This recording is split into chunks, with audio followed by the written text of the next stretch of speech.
उसके आप प्रमुख हैं। आपके साथ में आपके असिस्टेंट जो नोट करेंगे और आपको बताएंगे तो निश्चित तौर पर उन समस्याओं का समाधान होगा। पुनः दिल से धन्यवाद। अब कुछ हमारे आयोजन समिति के अध्यक्ष कुछ कहना चाहते हैं यहाँ की लोकल समस्याओं के बारे में। बिल्लोर भाई।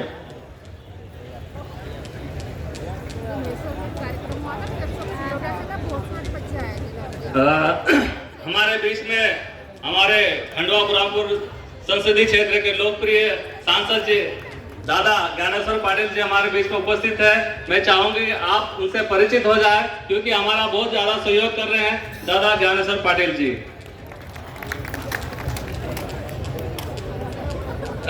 जैसा कि इस बार 33वां आदिवासी सांस्कृतिक एकता महासम्मेलन इस धरती पर हो रहा है नेपाल नगर विधानसभा क्षेत्र में, तो इस बार मध्य प्रदेश में होना था, तो लगभग ये दूसरी जगह तय हो रहा था। लेकिन हम लोगों ने वहां पे जाके एक निवेदन किया कि ये जो 33वां महासम्मेलन हो रहा है हमारे नेपाल नगर में बुरहानपुर जिले में होना चाहिए, क्योंकि हमारी कुछ क्षेत्रीय समस्या है, तो सारी दुनिया का ध्यान इस ओर जाना चाहिए। एक दुनिया को संदेश देना चाहते थे, यह हमारा मकसद है। तो आज हमारे बीच में भारत के राष्ट्रीय जनजाति आयोग के अध्यक्ष भी है, हमारे क्षेत्र के लोकप्रिय सांसद भी है, हमारे बुरहानपुर विधानसभा क्षेत्र के लोकप्रिय विधायक जी अक्षय चिटनीस जी भी है, और हमारे नेपाल नगर विधानसभा क्षेत्र के लोकप्रिय विधायक मंजू राजन दादू जी भी उपस्थित है। तो मैं यहाँ के लोकल जो हमारी समस्या है, मैं मेरे माध्यम से आपको मैं अवगत करा देना चाहता हूँ, और एक दुनिया को हम एक संदेश भी देना चाहते हैं कि जैसे कि पिछले कुछ दिनों पे 2020-21 में हमारे क्षेत्र में जंगल बड़े पैमाने पे कटा, घाघरला का जंगल कटा, पानखेड़ा का जंगल कटा, बड़े मतलब इस तरह से कटा कि जैसे फसल कटती एक तरफ से, ऐसा जंगल कटा। और ये चीजें बहुत अचानक घटित हुई, किसी को समझ में नहीं आया जंगल इस तरह से क्यों काटा जा रहा है। कोई भी प्रशासन का अधिकारी जाता था तो उसकी कोई बात सुनी नहीं जाती थी, वहां की गाड़ी तोड़ दी जा रही है, जला दी जा रही है, इस तरह से वहां पे सुनने को कोई राजी नहीं था। आम रास्ते से कोई वाहन जाता था उसको भी मतलब वहां प्रतिबंधित हो गया था। हमारे क्षेत्र को चारों तरफ से प्रशासन ने नाकेबंदी कर दी थी, ना गांव का आदमी बाहर जा सकता था, ना बाहर का व्यापारी अंदर जा सकता था। इस प्रकार से हमारे लोगों को बहुत ज्यादा दिक्कत हुई और एक तरह से कट गया। उस समय में जब प्रशासन की बात नहीं सुनी जा रही थी, तो ऐसा प्रशासन को मालूम पड़ा कि बिलर सिंह जमरा जो मैं जबलपुर में था, किसी कारणवश मैंने यहाँ के एसपी को कॉल किया कि सर हमारे गांव में ऐसी मेरे परिवार को दिक्कत हो रही है, आप देख लीजिए। तो उनको समझ में आया कि इस व्यक्ति को हम बुलाना चाहिए। तो हमारे आईजी साहब जो जबलपुर में आईजी थे, उनसे परमिशन लेके मुझे स्पेशली यहाँ पर इस जो मामला उसको सॉर्ट आउट करने के लिए मुझे बुलाया गया, और मैं करीब 6 महीने तक रहा। तो मैंने जो घाघरला की जो था वहां पे जंगल कटाई हो रही थी और पानखेड़ा में जो हो रहा था उसको सॉर्ट आउट करा। लेकिन सोचने वाली बात ये क्यों है कि ऐसा क्यों हो रहा था कि अचानक से जंगल क्यों कटना चालू हुआ। लेकिन जब मैं अंदर क्षेत्र में घुसा, मैं रहा उनके बीच, क्योंकि मेरा क्षेत्र आता है, तब मुझे मालूम पड़ा कि किसी बाहरी व्यक्ति ने राजनीतिक फायदे के लिए, पैसों के लिए उनको भड़काया कि आप इतना पैसा हमें दे दीजिए, मैं आपको नवाड़ दिला दूंगा। ऐसा करके उनको पैसा, बेचारे जो हमारे आदिवासी है यहाँ के, जो ना समझ हम लोग भोले वाले हमारे लोग हैं, समझदार तो है बाकी भोले वाले, ऐसा करके उनको भड़काया, उनसे पैसे कलेक्शन करवाया और जंगल भी कटवाया और पैसा लेके चला गया।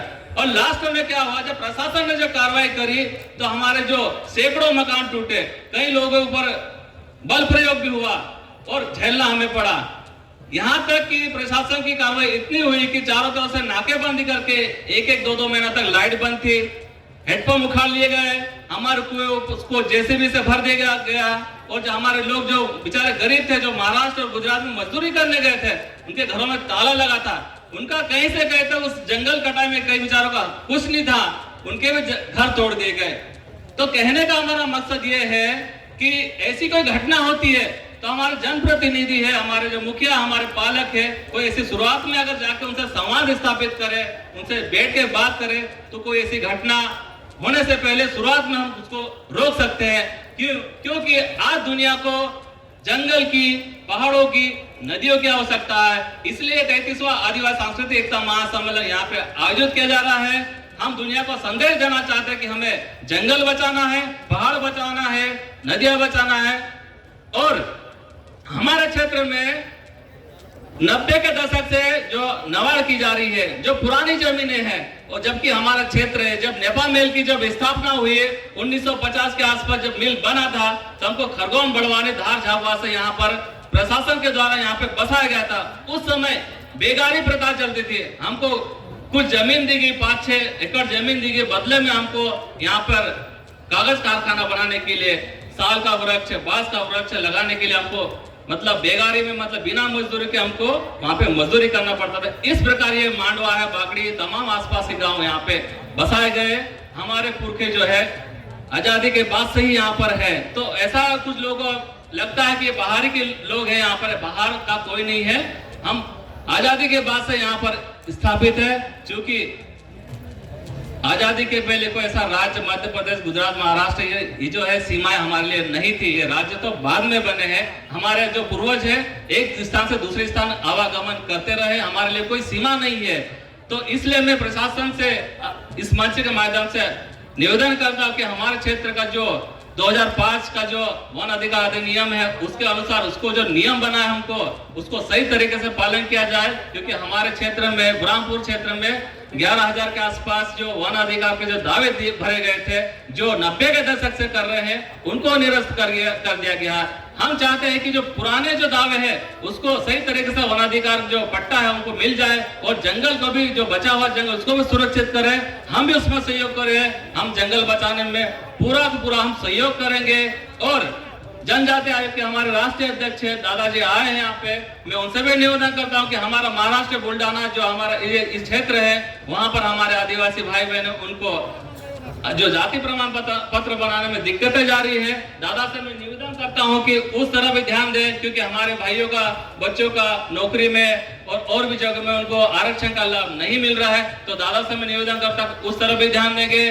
और हमारे क्षेत्र में काफी लोग पलायन कर जा रहे हैं, गुजरात, महाराष्ट्र पलायन कर जा रहे हैं, तो हमको स्थानीय स्तर पे कुछ रोजगार मिले, ऐसा मैं प्रशासन से निवेदन करता हूँ। सभी को आपकी जय, जोहार, जिंदाबाद।